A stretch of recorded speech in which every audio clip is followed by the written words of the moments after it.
In the golden age of Hollywood, Glenn Ford was the ultimate symbol of the reliable American man. He was the stoic cowboy and the brave soldier, a face that millions trusted.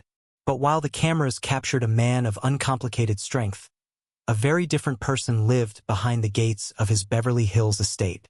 For 30 years, Glenn Ford maintained a secret life so meticulously hidden that even those closest to him only saw the surface. What was the quiet actor truly hiding from the world? And why did he feel the need to play his most difficult role when the cameras stopped rolling? To understand the secret of Glenn Ford, we must first look at the man the world thought they knew. In the middle of the 20th century, Hollywood was full of stars who felt like royalty. They were untouchable and perfect. But Glenn Ford was different. Born in Quebec, Canada, and raised in the sunny suburbs of California, Glenn represented the everyman. He was the actor who felt like your neighbor, your brother, or your reliable local doctor. He didn't have the flashy looks of a Cary Grant or the brooding intensity of a Marlon Brando. Instead, he had a face that suggested honesty, hard work, and kindness. This image made him one of the biggest stars on the planet. In movies like Gilda and The Blackboard Jungle, Glenn played characters who stood up for what was right. People trusted him. Off-screen, he seemed to live a life that matched his movies. He was a dedicated member of the Naval Reserve and was married to Eleanor Powell, a woman known as one of the best dancers in film history. Together, they looked like the ultimate Hollywood success story. They had a son, a beautiful home, and a reputation for being drama-free. But beneath this calm surface, a different story was beginning to take shape. Glenn was a man of extreme discipline, but that discipline often turned into a desperate need for control. He was obsessed with how people saw him. He felt like he was trapped inside the good guy persona the movie studios had built for him. Even in his early days of fame, Glenn began to feel a deep sense of isolation.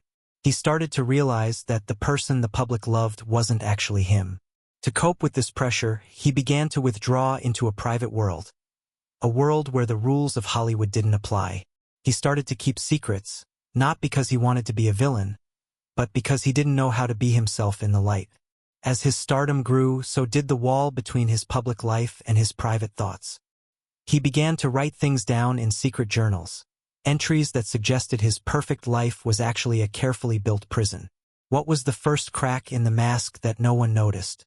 By the 1960s, Glenn Ford's career was shifting, and so was his behavior at home. While he was still a respected leading man, his private life was becoming a maze of high-tech surveillance and hidden archives. Glenn had a secret obsession. He was terrified of being forgotten or misunderstood. To fight this fear, he turned his Beverly Hills estate into a recording studio. He didn't just record music or movie lines. He recorded his life. He installed hidden microphones and state-of-the-record equipment to capture phone calls, dinner parties, and even quiet conversations in the hallways. This was the true beginning of his double life. To the outside world, he was the aging star who lived a quiet, dignified life. But inside his home, he was a man living in a state of constant observation. He kept thousands of hours of tapes. On these tapes were the voices of some of the most famous women in the world. He had documented his secret romances and his private arguments. He was a master of compartmentalization.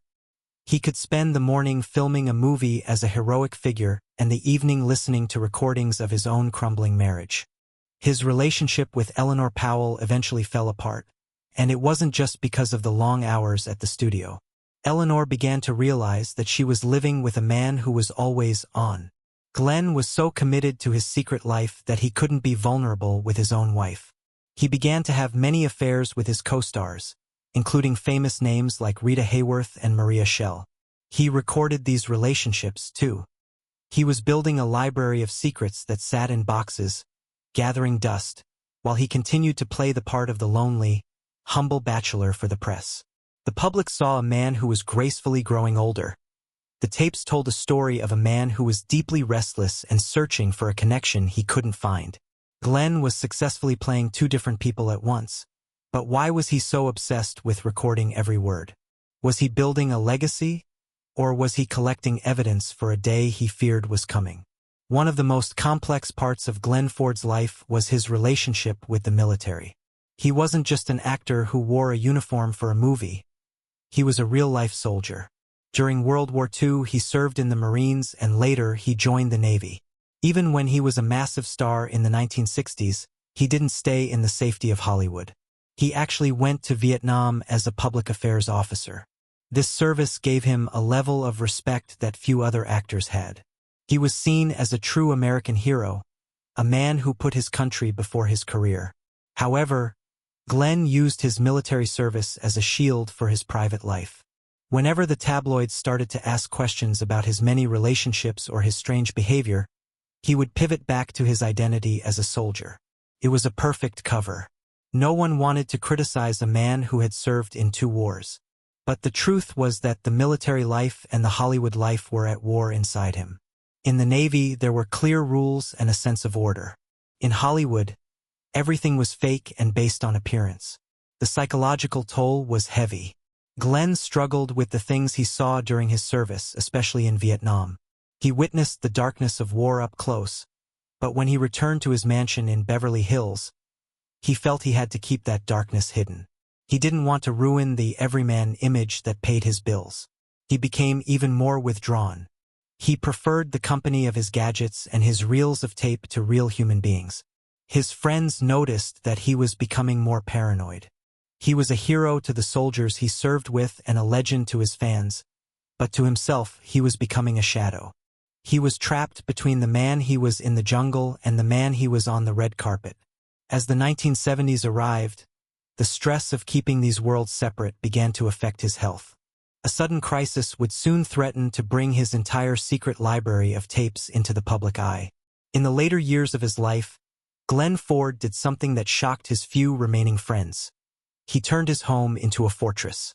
The man who had once been the face of the American public now wanted nothing to do with it. He rarely invited anyone over, and the gates to his estate remained firmly shut. Inside, the house was filled with the technology of a bygone era, reel-to-reel tapes, cameras, and stacks of journals. He was living in a museum of his own secrets. During this period, Glenn's double life took an even more inward turn. He was no longer out in the world making movies, so he spent his days listening to the thousands of hours of tapes he had recorded over the last 30 years. He would sit in the dark, listening to the voices of his past lovers and friends, many of whom were now gone. It was a strange, lonely way to live. He was surrounded by the sounds of a vibrant life, but the rooms around him were silent. He had spent decades hiding his true self to protect his career, but now that the career was over, he didn't know how to let the secret go. He also became involved in a series of very private, intense relationships that were hidden from the media. These were often messy and filled with emotional conflict.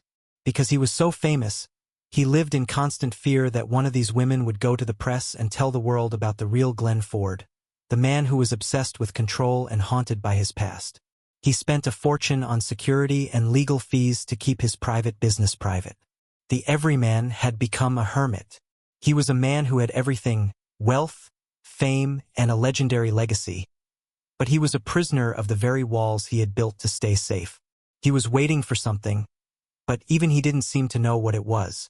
With his health quickly failing, the clock was ticking. Who would eventually find the mountain of evidence Glenn had collected, and would they choose to protect his memory or finally tell the truth?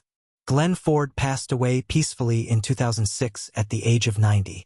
When the news broke, the tributes were exactly what you would expect. Newspapers called him a titan of the golden age and the last of the great Western heroes. They showed clips of him riding horses and saving the day. For a few days, the mask was perfect. The world remembered the man from the movies, and the secret life he had lived for 30 years seemed like it would stay buried forever in the quiet rooms of his Beverly Hills home. But secrets have a way of coming to light. When Glenn's son, Peter Ford, began the difficult task of going through his father's estate, he didn't just find awards and old costumes. He found the archive. He found the thousands of tapes, the boxes of letters, and the journals that Glenn had kept since the 1950s. As Peter listened to the recordings, a new picture of Glenn Ford emerged. This wasn't the simple everyman. This was a man who was deeply sensitive, often tortured by his own fame, and incredibly complicated. The tapes revealed a man who felt he had to document every moment because he didn't feel real unless he was being recorded. The discovery of this double life didn't ruin Glenn's legacy, but it changed it forever. It showed the high price of being a Hollywood icon during an era when you weren't allowed to be human. Glenn Ford lived a double life not because he was a bad person, but because he was a man caught between two worlds. He wanted to be the hero everyone expected, but he also wanted to be the man he heard on his private tapes. His story is a powerful reminder that fame is often a mask that hides a much deeper, more interesting human struggle. Today, when we see Glenn Ford on screen, we see a great actor. But thanks to the secrets he left behind, we also see a man who was just as human and just as lost as the rest of us.